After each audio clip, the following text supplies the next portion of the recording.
Hello and welcome, Lanita, the Scrappy Grandma here. And this is my Living in the Way playlist. And basically, it's just where I share what the Father's doing in my life. I mean, He asked me to live out loud and share what I'm going through to hopefully, I don't know why He asked me to do it. He just did, and I'm being obedient and I'm doing it. So um, I I I I recorded one for last week and then got all the way through it and realized that my mic didn't work. And so it was, I don't know how long it was, but it was me. Um, and nobody could hear what I was saying. So I didn't have an opportunity to re-record that one. So I just figured I'd wait till this week. So, ah, a lot has happened. One, I flew to Tennessee, and the women in my discipleship groups, my discipleship group, Agape Love Co, they know what a big deal this is, because I've been really sick for the last 10 years now, and it's taken me several years to get where I could even leave the house. And the last time, a couple of years ago, when I traveled to my son's house in Louisiana, I got really sick there and had to fly home really sick. And it really kind of gave me a little bit of trauma and made me like not want to fly ever again, really. And I've always loved to travel by plane, always loved to fly. I've been flying since I was a toddler, because back in the day, you could do, I mean, you still can, but I don't know how many people send toddlers anymore. But I was a toddler going back and forth from Reno to Los Angeles and Sacramento to Los Angeles and stuff. So I've always loved to fly and have done it a lot through my life. But I had gone through, a lot of when I got sick and then was bedbound and then housebound, I ended up um, having panic attacks and getting major anxiety around big crowds of people. And because, I, I was just not capable of functioning and living in fear. And so the idea of going into an airport and all the people and things and then the germs and all of that, because my immune system was compromised, and so just the thought of traveling was like, no, if I can drive, that'd be great, but driving to Tennessee is going to take a while and I don't have that kind of time. So um and I did not get the real ID, because one, I just don't want to get the real ID, and that's my one, being very stubborn about it. So I decided to get my passport. Well, once the idea of going to Israel came up, it's like, okay, I've put it off long enough. I need to get my passport. So I worked on getting my passport, and then I had it to be able to go to the women's retreat in Tennessee. And there was so many beautiful things about it. And the flight over, not the flight, but the situation, it was the Father allowed the enemy to sift me and test me, and I did fall apart, but almost came home instead of continued on. I was originally supposed to. I drove to my mom's, who lives over in the Bay Area of California, over in Fremont, which is by San Jose, and got my tickets to fly out of San Jose. It was the best price, and that way I could spend a night with my mom and dad and visit with them before I went. And then, my dad took me the next morning, went, I got there at 8. My flight's supposed to be at 10, breezed right through TSA and all that stuff. And then I'm watching, the screens, and my flight is then delayed for 2 hours. And I'm supposed to fly to LA, from LA to Tennessee. And so I go to the, desk, and I'm like, this is a problem because I'm going to now miss my flight to Tennessee. So they rerouted me, and they rerouted me through Eugene, Oregon and Denver, Colorado. And Fine, fine. Everything's still working great. I get on the airplane. It's a fine flight, excellent flight. Go to Eugene, stay on the same plane, get to just as we're ready to land in Denver, I get a notification that my flight, and I was watching the flights and I'm like, I'm pushing it really close here. And then my flight had been changed. I wasn't going to be catching a flight until the next morning at 5:30 in the morning. Now, for me, that was just all I could take at this point. Um, I fell apart. When I got off the plane, the flight attendants were like, "Go ahead and go talk to the people at the counter and see what they can do for you." So I went straight out to the counter and I was crying. The emotional toll had taken, the emotions had taken the toll, and I was like falling apart. And the guy was just not very nice. He was rude. And so he just didn't seem to care. One, I mean, he made a phone call to see if I could get on my regular flight because it hadn't departed yet, but the doors had been closed, and to be able to get my suitcase over there would just take too much time. And so he's like, "No, you can't do that." And I'm like, "Whoa!" And he goes, "Well, there's been a lot of flights that have been delayed because of weather and yada yada." And I'm like, "Fine, okay, but where am I going to spend the night? First off, where am I going to sleep? And where's my luggage? Because I need to be able to, my toiletries, my pajamas, everything are in my suitcase that went under the plane." And he's like, "Well, you know, there's a place back in the back here where you can go and sleep on the floor." And I'm like, "You're telling an old woman to go sleep on a floor of a public airport?" I mean, I could have done it in my 20s, 30s, even my 40s.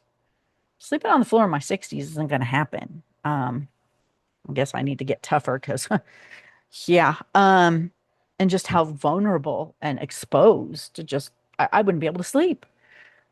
It kind of shows me where my phobias are still in my psyche and my brain. And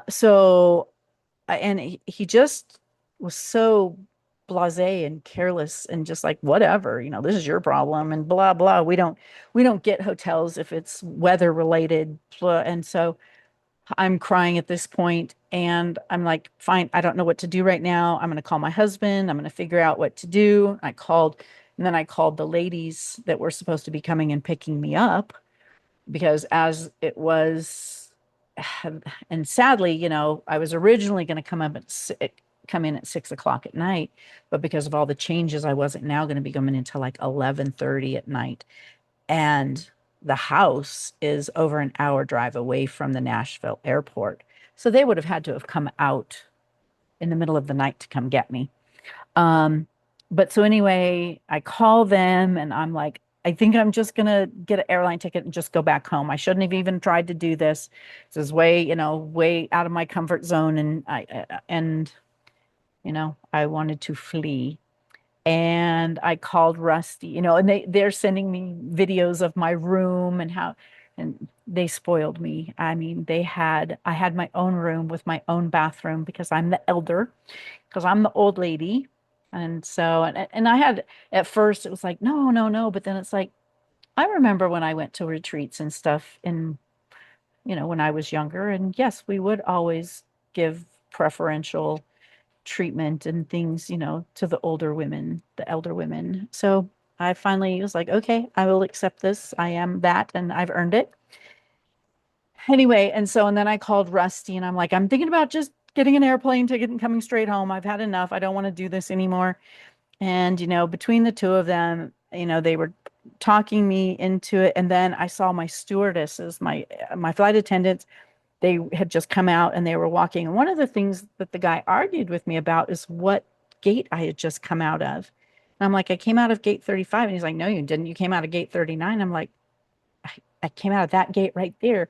He goes, well, it says right here, 39. I'm like, well, it's wrong. And he just kept trying to argue. And I'm just like, whatever. So I went to the flight attendants. I said, can you please tell me what gate we came out of? Because I'm losing my mind here. She goes, oh, we came out of gate 35. I said, he swore that it was gate 39. Then I fell apart. She's like, do you need a hug? And I'm like, yes. And I'm not a hugger. but I needed a hug at that moment. They're like, this isn't unacceptable. Let's take you to the, and they took me to this other desk, just so happened to be a supervisor and another woman working at the desk. And this man was so wonderful. He's like, that is not the way we do things with Southwest. And I'm like, well, that's been my experience is that you guys are fabulous. And then this guy, he does not fit your guys' business model. He does not make Southwest shine like all the rest of your people do. And he's like, well, I'll make sure we have a conversation with him. And I said, he said that you guys don't provide hotels for, because of weather related. She goes, well, you're not weather related, you're mechanical related, and we most certainly will get you a room. And so they gave me a room voucher for a room, a voucher for dinner, and got me, the shuttle to get me to the hotel. And it worked out beautifully. And Angelina, the next morning, she was like texting me, this was all in his plan because we're all exhausted and we would have had, come at 11:30 to get you and we've all been exhausted. And now we all get a good night's sleep, all got a good night's sleep and we can start fresh. And because I had arranged to travel a day earlier and get there a day early, I actually was then now coming in the next day with the other ladies that are flying in. And they only had to make one trip to pick all three of us up. The other ones all drove.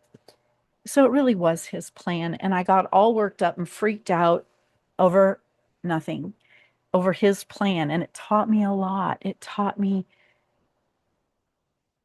to watch his hand move and that he does go before me and that I can trust him and I can count on him and I don't have to be in fear, that I can just walk in peace, knowing even if he's allowed the enemy to sift and test me, then what am I supposed to do? I'm supposed to endure well and not grumble and murmur and complain, which I did. Um, Thankfully, it was short lived because grumbling and murmuring, complaining brings on physical and spiritual rot in us and turns us into people that bear really stinky, nasty fruit. And so I got there, they picked us up. I met with, God, these women. I can't get over how just beautiful these women are. They're mostly all the age of my children. So, which was odd, but beautiful. And they just, every one of them has a heart to serve the Father by serving the body. And when you're around a dozen women who just want to serve, it is the most beautiful thing. And there's no gossip and cattiness and backbiting. We don't tolerate that in this group because we don't want to go into the realm of curses. We want to stay in the realm of blessings. And so we don't allow it, grumbling, which this Torah portion, once again, they were grumbling and once again, they had to pay for it. Um, so the next morning we got picked up, we went, we, just pretty much hung out that day. The next day we went to, which was just beautiful, to all just sit around. They had this beautiful screened in back patio with gorgeous forest and oh my gosh, fireflies, which I just love fireflies. I've seen them a few times when I've gone back east for family and stuff, and I just love them. And so the next day we went to Ruby Falls, which was this crazy cave that had this huge waterfall in the middle of the cave. Insane. It was just a beautiful time together, just visiting and hanging out with the girls and doing something fun. The next day on Friday, that was the same day. We came home from Ruby Falls and then we prepared for Sabbath and we had an in-person Sabbath with one another. And when you don't have an assembly to go to, and our assembly, is the one that we did actually go to our assembly, because our assembly's in Tennessee. It's one of the reasons we chose this place, was so that we could go to Jacob's tent that's in Tennessee. And but that's who Rusty and I, um that's the assembly that we connect ourselves with. And so we had a Sabbath dinner with all of us. We learned more beautiful things about the Sabbath. And then the next morning we got up, we got ready and went off. We did time travel because Tennessee is a state that has two different time zones. It has Central Time and Eastern Time. And we were staying in Central Time, but where we were going was in Eastern Time. So we had an add an hour and then subtract an hour coming home. It was very interesting. And then we went to Jacob's tent, and Jacob's tent was I it's all such a blur, and I wish that I was just so caught up in the moments that uh I just feel like I missed so much of it. But I we did dance, which I haven't done in forever, and I did my flags, which I haven't done in forever. And and then the message was amazing, being there with my sisters and another one of our ladies who couldn't come to the retreat, but she happened to be coming to the area. One of my beloved sisters, she came and met us there too. So I got to meet her in real life as well. Just all these women, the ones that I had bonded with and ones that I had only known by their name on a screen in our calls. And I got to get intimately invested and intimately involved in their life. And it was just so beautiful. So then came home from Jacob's tent, rested, had dinner. The next day, everyone was packing to leave. There was a few of us left, and we went. My friend Elizabeth, when we went to her house, which was fun, and we met her children and her husband. And the boys were having, her teenage boys were having they were doing a hot dog and lemonade stand. So we were able to contribute to the cause. And for $4, we got a hot dog, a bag of chips, and a glass of lemonade. And they are earning money to enter a 5K race. And so we were able to contribute to that. And then, and little Rose, her daughter, played the violin for us. She's only 4, and she played the violin, and just so precious. And then they took me down because I wanted to see Nashville. And so they took me down to downtown Nashville, and it pretty much is like Vegas or New Orleans, this where what's it called in New Orleans? Anyway, where a lot of just partying and stuff. And they're like, "You want to walk?" And I'm like, I'm good. Oh, there's a lot of people on the sidewalks and stuff. So we went to a different little part of town, and we walked and went into the little shops and got coffee and different things, and just spent the day visiting with one another, and knowing that soon, that day, Elizabeth took Angelina and Jessica to the airport and took me to my hotel. And then I went and spent the night in a hotel again because, like I said, I found with my age and my ability to travel, I need to add an extra day on each, especially when I'm traveling across the country. I need an extra day of rest in between. So I spent the night at a hotel, got up the next morning, flew back to San Jose, spent the night with my mom and dad. So I was gone an entire week. For this 4-day retreat, I was gone a whole week. But it was so worth it, and really enjoyed spending time with my mom and dad, and just learned so many things along the way, and really have stepped out of my comfort zone of having a big group of female friends, something I was never interested in. Flying, you know, flying to go spend time with all of these women that I've never met before. Crazy, crazy. And so, but last year was my year of healing. So the Father healed a lot of things, gave me my stamina back.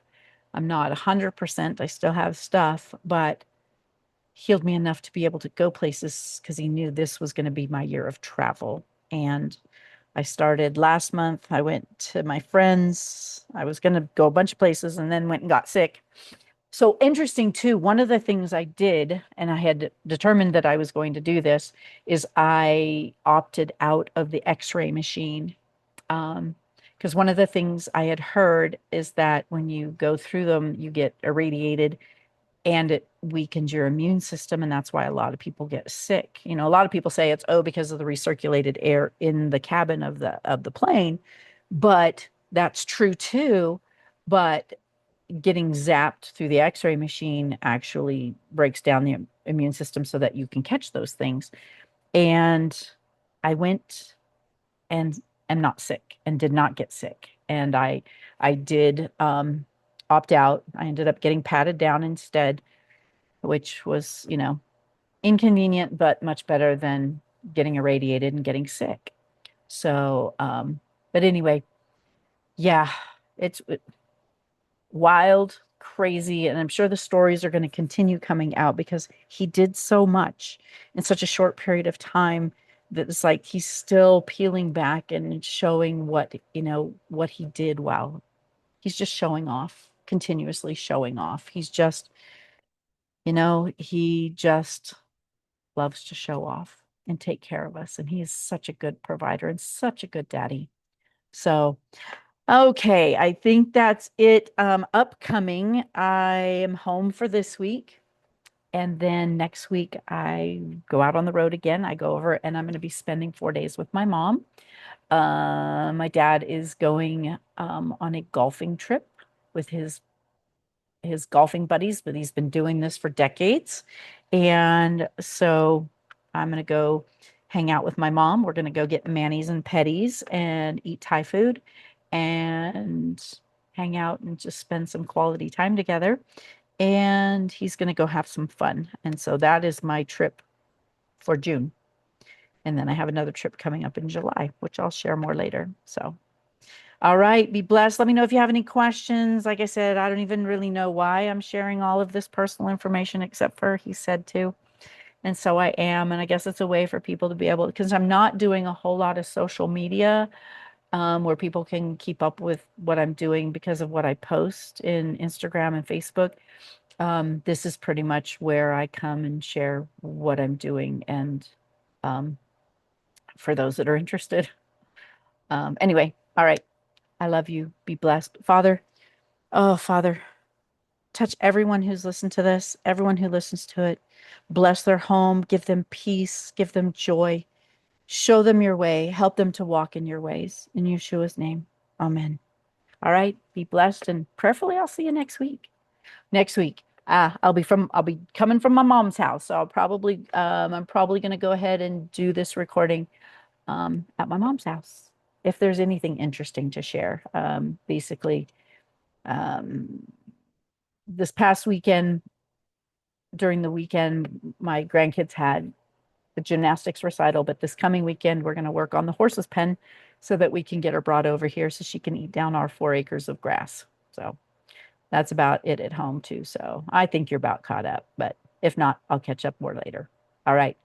Be blessed. Bye.